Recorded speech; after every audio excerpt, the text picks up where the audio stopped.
Earlier today, Alina Zagitova announced that she will not participate in the Russian nationals this season and is taking a pause in her career. She announced that she will not perform at the European and World Championships. She went to explain this decision by saying that she's used to qualify according to the sport's principles, so she is not going to take part in these two competitions without a selection, meaning that she won't participate in them without earning a spot. She did emphasize that she is not leaving the sport. I will train, perform in many shows. I think it's good. I will learn new elements, jumps, paths. I stay with the coaches with whom we have gone such a long way past the whole Olympics. I am grateful to them, to my family, to all the fans. Now, this announcement comes after a series of events that have been taking place. Alina Zagitova had a disappointing free skate at the Grand Prix final, and the kiss and cry really told the story. You could tell the look on Terry Tuberiz's face when the score for Alina Zagitova came up. There had started to be talk within the press community that Terry said that they would decide whether or not Alina Zagitova would retire after the Grand Prix final. This is certainly reminiscent of rhythmic gymnastics, where it is certainly believed that Irina Wiener decides when the gymnasts do retire. Terry has the top three skaters at the Grand Prix final, and it certainly seems that she has not had skaters that stay in the group with diminishing results. Alina appeared on the Russian Channel 1 program announcing that she had an announcement, and this was something that perhaps has been coming for some time. She said, I want to have motivation to go compete. Now a feeling that I want to go to the ice and show maximum. There is such, but still it comes from training. To win, you need to get up at 6 in the morning and work at the rink until 9 in the evening. I'm tired of this regime, and I want to take part in shows for a while, see what I can do there. I want to find a desire to compete, zeal for it. I know the price of victory and how to prepare for it. This is a tremendous work. Probably an athlete who went through this will understand me. Now I have everything in my life, but something should always be lacking. To return to the condition when I want to compete. When I trained after the games, I also wanted to quit, but I realized that I like trainings. It was a very difficult period, and so is this season. The coaches helped me a lot. They found words of motivation. Before the Olympics, there was a twofold situation. I wanted to run away from the camp in Novogorsk, and I did not want to. At the beginning of this season, athletes always have a difficult moment when they need to get all the elements back. The program is very difficult. When I am in Novogorsk, very difficult moments happen there. And these walls reminded me of poor trainings. Bad training is about falling and pain and new boots and calluses from them. And when you make 2 jumps in the program and you are already exhausted. Of course, this is difficult, but you still do not understand how your season will turn out, and you must go to the competitions completely ready. And when 2 jumps fail, you start to think about it. I have already won everything that is possible, probably proved to everyone that says it all. After the Olympics, I also won the World Championships.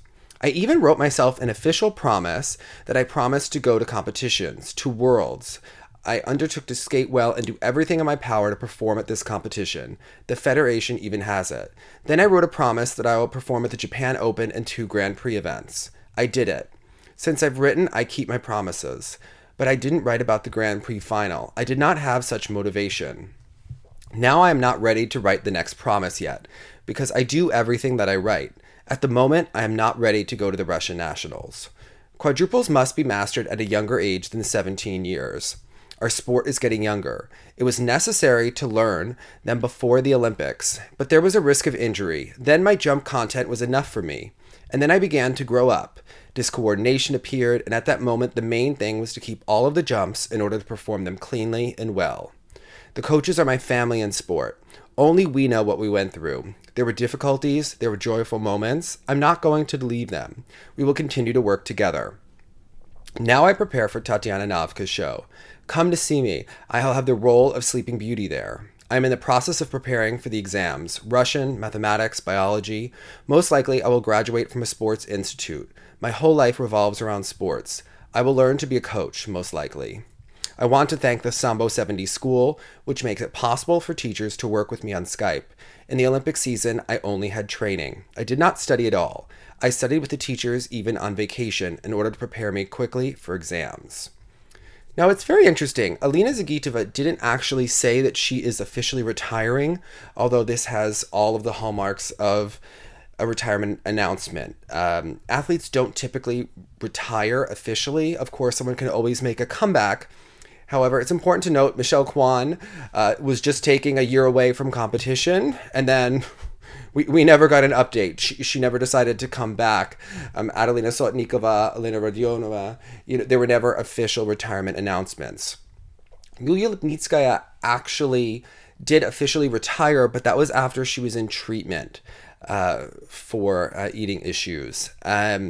So it's very likely that Alina will retire. At one point, she's saying that she's lacking the motivation and wants to, find that again in shows. But she also says that she needed to learn quads when she was younger, and she's certainly not going to get younger, and it's very unlikely that she will be learning how to do quadruple jumps when she's in shows with less training. And certainly the body does go through changes when that happens.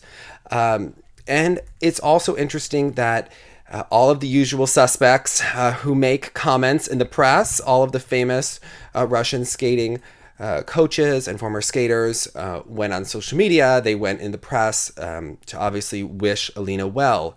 And Alexei Mishin gave an interesting quote. He said, "I wish her the same success in the future as she had when she was a teenager. Then she became a young woman. Then she will be a wife and grandmother. And in these moments, I want to wish her great happiness."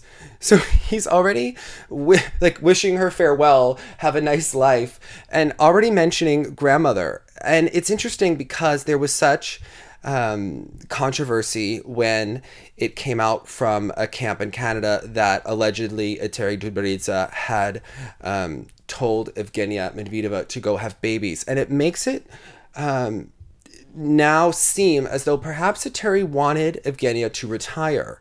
It seems that she had told her that she had achieved all that she would in the sport. And there has been speculation in the last week that Eteri really wanted Alina to have this retirement announcement and to do a send-off in a big way. She hasn't had that transition to the professional career. And it seems like this is what she wants. It's what happens in the other sports, rather than an athlete leaving her and sort of tarnishing that legacy and the accomplishments that they've had together.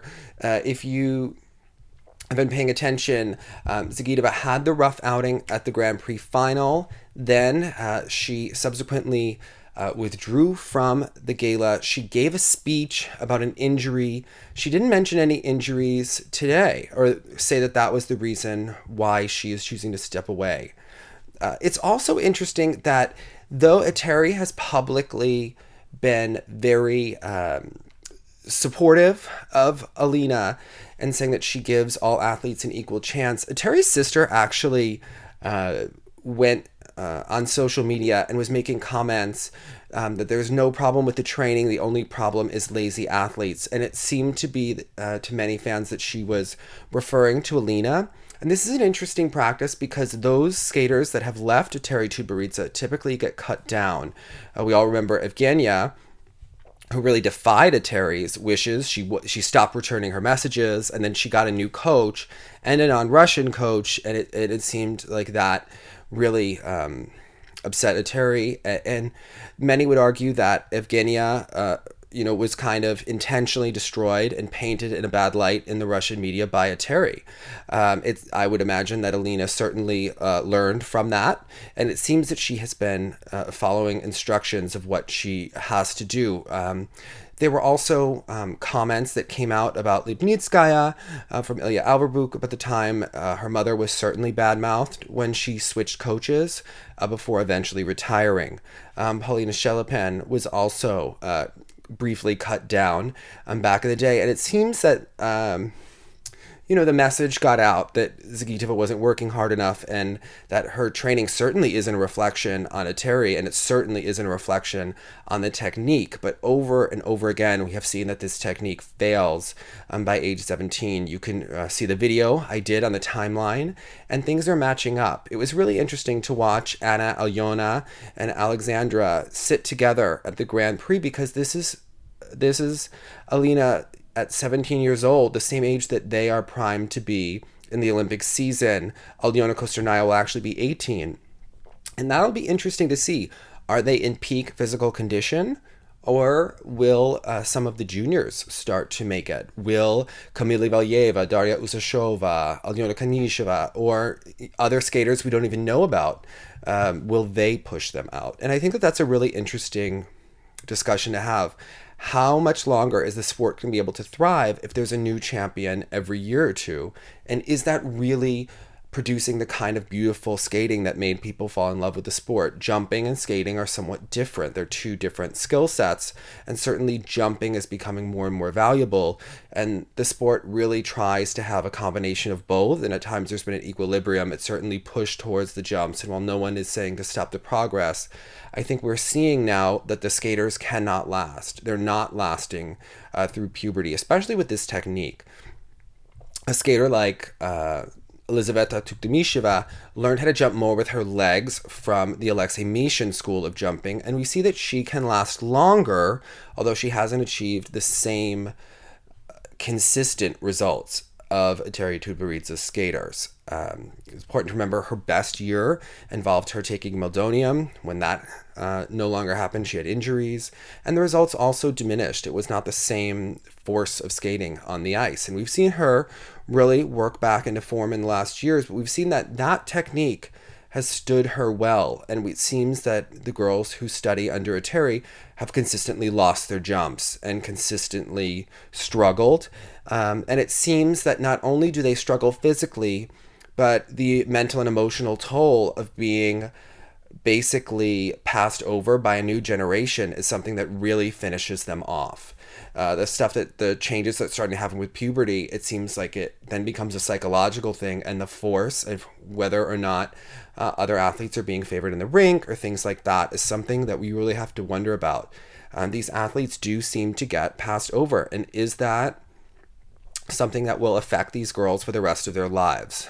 Luckily, Alina Zagitova does appear that she will be in a lot of shows. She has Tatiana Navka's shows. It is very likely that she will skate in perhaps Plashenko's shows, other shows with Ilya Averbuk, as well as art on ice. There are certainly many opportunities for her. TV work.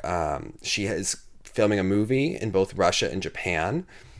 So this shouldn't come as a big surprise. It likely wasn't a surprise to the coaching team, but it does seem like it was a surprise to Alina Zagitova. She actually bought a flat very close to the rink, Sambo 70, over the summer. So it seems that if she were to buy the flat, it would seem that she thought that she was going to continue training. It seems like the athletes are sometimes the last to really realize what the coaches likely knew in advance. I doubt that this was a surprise to anyone on the coaching staff at Sambo 70.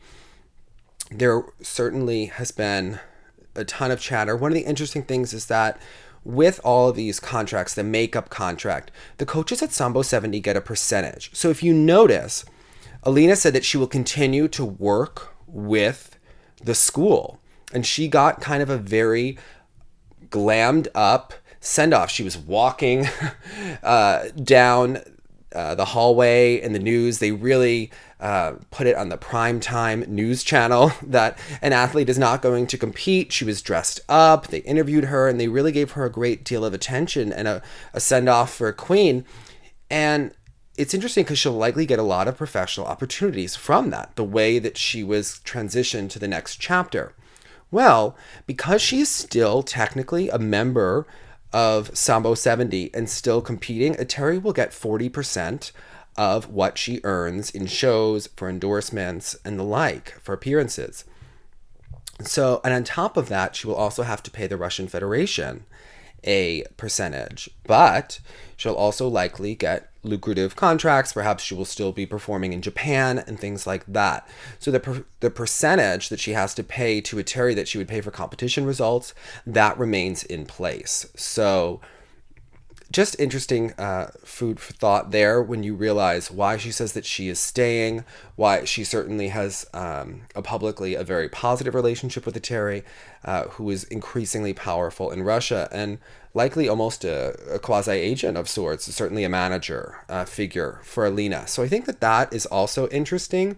And it seems that Evgenia certainly had a great deal of fame and notoriety, was able to make those changes, but she certainly struggled emotionally when she did switch, and it did seem that fans and the Russian public turned on her. So I doubt that Alina Zagitova wanted to go through that. She certainly could return to competition. I would say very, very, very unlikely. We saw Sotnikova attempt to return to competition unsuccessfully and has really had quite a career in shows.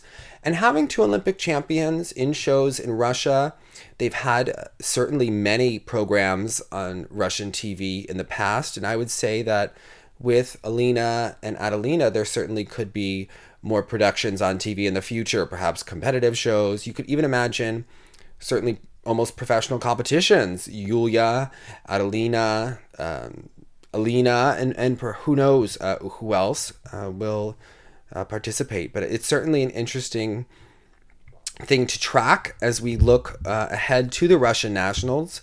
Elizaveta Tuktamisheva was doing a quad toe, triple toe today. So the one-upsmanship between the Sambo 70 girls and Tuktamisheva continues. And what will happen with Evgenia Medvedeva?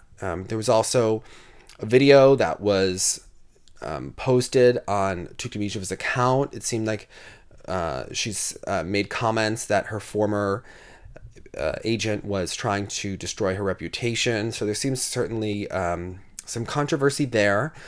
But it seems that she was in good stead. Medvedeva was saying that, she knew that it wasn't true and that it wasn't what Tuktamysheva said. But, an interesting kind of subplot to follow. Certainly these athletes are competitive against one another.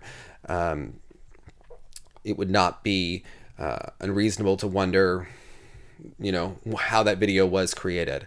But I think we will certainly be following this story, what Zagitova does next, what her movie that she's filming in Japan and is like. But this is something that I think we are going to continue to see. How long will these athletes last? Is this good for skating? What do you think about that? Leave your comments below. And if you like this video, please hit that like button and remember to subscribe. Thanks so much. Have a great night.